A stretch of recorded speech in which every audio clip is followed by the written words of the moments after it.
Assalamualaikum warahmatullahi wabarakatuh. Perkenalkan, nama saya Maudanesya. Saya mahasiswi semester 1 jurusan Psikologi dari Universitas 17 Agustus Samarinda. Di sini saya akan menjelaskan sedikit tentang Albert Bandura.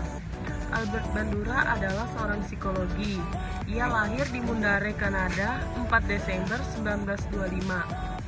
Ia menerima gelar sarjana muda di bidang psikologi dari University of British of Columbia pada tahun 1949.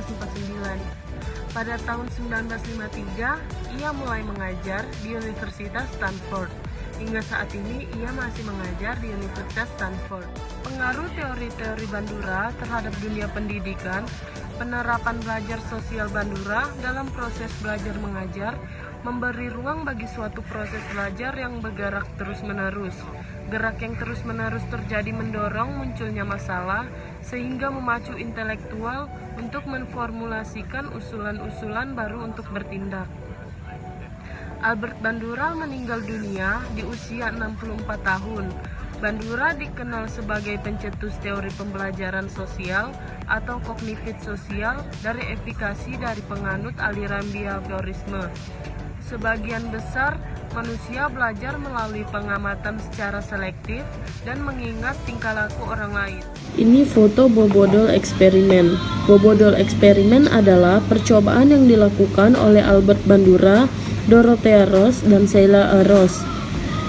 Eksperimen tersebut bertujuan mengamati perilaku imitasi atau meniru pada anak-anak terhadap perilaku agresif. Dianggap kontroversial karena anak-anak disuruh nonton adegan kekerasan dan muncullah sikap meningkatnya keagresifan anak-anak tersebut. Kesimpulan dari hasil eksperimen Bobodol bahwasanya anak-anak yang diberikan tontonan tersebut jauh lebih tinggi tingkat keagresifannya. Teori modeling atau teori pemodelan. Teori modeling merupakan teori yang dikemukakan oleh Albert Bandura, di mana modeling adalah proses belajar dengan mengamati tingkah laku atau perilaku dari orang lain di sekitar kita. Dengan kata lain, semua pembelajaran tidak ada yang terjadi secara tiba-tiba atau instan.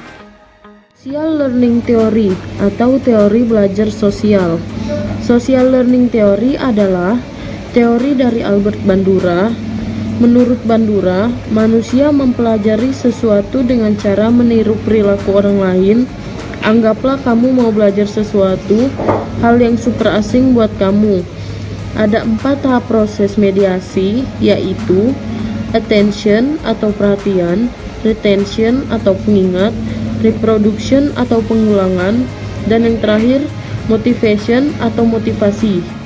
Teori determinisme resiprokal. Konsep ini disebut determinisme resiprokal, yaitu proses yang mana dunia dan perilaku seseorang saling memengaruhi.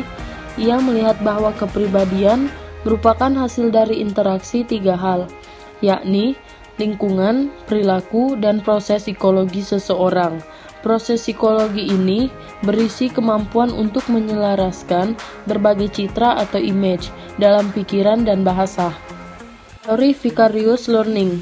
Bandura yakin bahwa tindakan mengamati memberikan ruang bagi manusia untuk belajar tanpa berbuat apapun. Manusia belajar dengan mengamati perilaku orang lain. Vicarious learning adalah pembelajaran dengan mengobservasi orang lain. Teori efikasi diri. Menurut Bandura, self-efficacy adalah keyakinan seseorang dalam kemampuannya untuk melakukan suatu bentuk kontrol terhadap fungsi orang itu sendiri dan kejadian dalam lingkungan. Efikasi diri yakni keyakinan bahwa seseorang bisa menguasai situasi dan mendapatkan hasil positif. Teori regulasi diri. Menurut Bandura, regulasi diri adalah kemampuan mengontrol perilaku sendiri. Individu memiliki kemampuan untuk mengontrol cara belajarnya dengan 3 tahap: mengembangkan langkah-langkah mengobservasi diri, menilai diri, dan memberikan respon bagi dirinya sendiri. Teori Bandura dan kekerasan di sosial media. Dalam teorinya, Bandura menekankan 2 hal penting yang sangat mempengaruhi perilaku manusia. yaitu pembelajaran observasional atau modeling yang lebih dikenal dengan teori pembelajaran sosial dan regulasi diri.